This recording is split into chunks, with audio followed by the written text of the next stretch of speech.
झूठी चाँद हमरो करू कल्याण। हे झूठी चाँद हमरो करू कल्याण। हमरो करू कल्याण,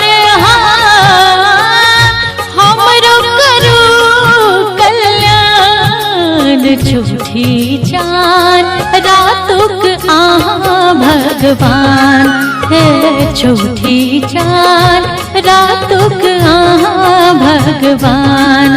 हे झूठी चाँद हमरो करू कल्याण।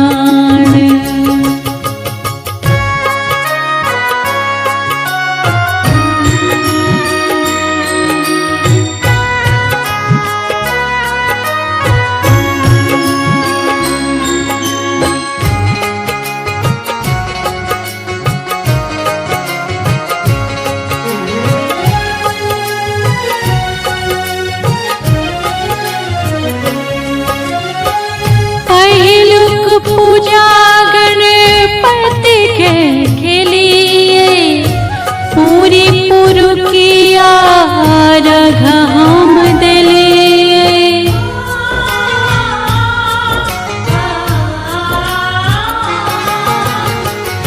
पहिलुक पूजा गणपति के लिए पूरी पुरुकिया रघ हम दिलिए। झूठी चाँद देखो सजल पकमान। हे झूठी चाँद देखो सजल पकमान। हे झूठी चाँद हमरो करू कल्याण।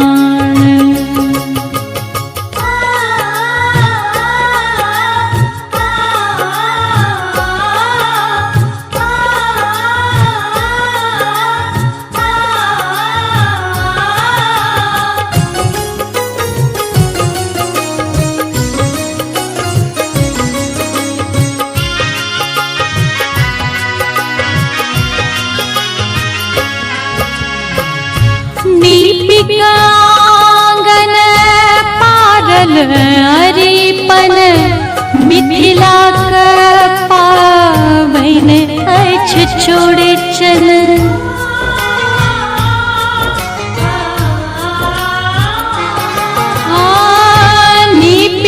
दीपिकांगन पारल अरिपन मिथिला का पावन अछि चौड़चन। झूठी चाँद राखब पूनमक मान। हे झूठी चाँद राखब पूनमक मान। हे झूठी चाँद हमरो करू कल्याण। हमरो करू कल्याण,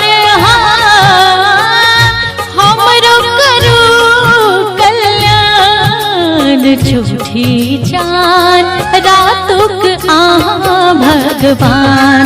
हे झूठी चाँद रातुक आहाँ भगवान। हे झूठी चाँद हमरो करू कल्याण।